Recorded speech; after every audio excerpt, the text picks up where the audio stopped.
he found this ring, a big ring, and didn't know what it was, but saw this strange writing on these strange symbols on this ring. So then he and another person walked through it to look at the other side, and lo and behold, they got into some other sphere, as if they walked into another dimension. And this ring, so the audience knows, we're talking like what diameter? It's probably 25 feet Right. in diameter. Mm-hmm. And the sphere was even larger than that. Oh, as they walked into it, it was like a new world. Mm-hmm. As he explained in his diary, right. It was like a new world.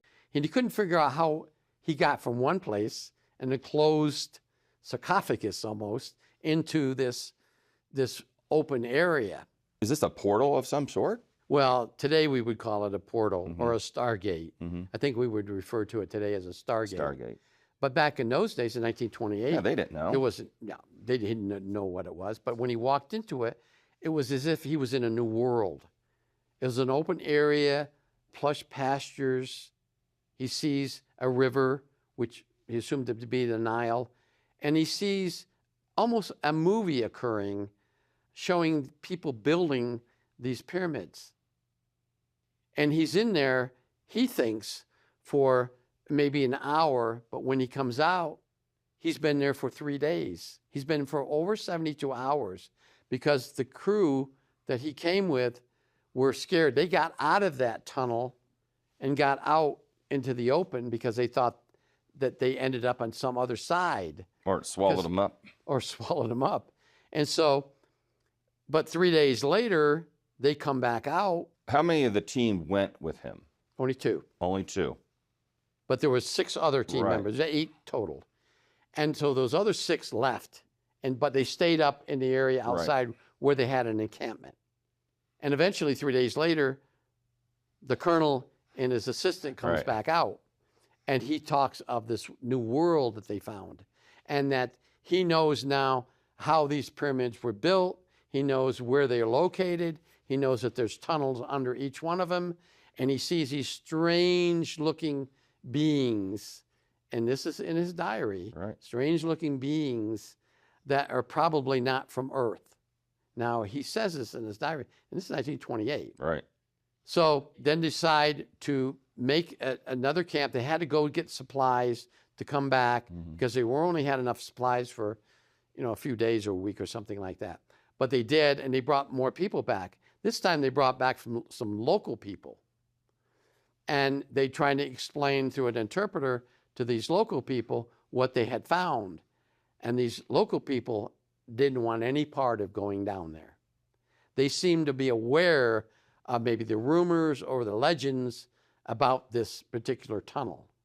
But the colonel he wasn't afraid to go back. Right. Mm-hmm. So he went back with another person, a different person, not the same that he went the first time. So they go down there. This time they're prepared. They have supplies, they have water, they have things. Because although they saw water going through there, they didn't know if they should drink it or not. Anyways, they walk through. This time he's closer to where they're building a pyramid. He sees these strange things in the sky that are flying around with these large bricks. He's stumped. He can't understand what these things are that are flying, although during that time period, there were airplanes, conventional airplanes, single engine airplanes in the 1920s. We had them during World War I.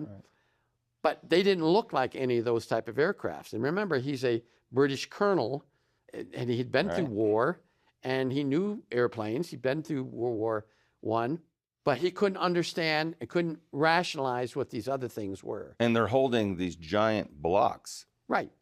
And it's like a movie. He sees these things happening, and he watches this pyramid being built.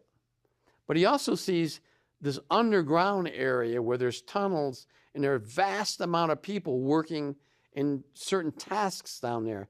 Some people are baking, some people are doing some kind of a work, like a painting or a carpentry work, and then some are lying down on what he refers to as a conveyor belt. and these bodies are like moving in to this tunnel. So he's down there for about a week. He's estimating. When he comes out, now he has a story to tell. He documents all this in his diary. If he was a week down there, when he got back, was he gone for 4 weeks? Did he say no, anything? he came back and it was a week missing. Oh, okay. He missing time for a week. And then he goes back. Eventually gets back to the UK, and he tells his story to a society, and none of them believe him. They didn't believe him. Not. They didn't believe a word he said, Right. even though he had two witnesses, because he brought two different people, took two different people in there. So they said, no, we don't believe you. This is impossible. What you say is not feasible. But he keeps this. Now, jump ahead to 1940.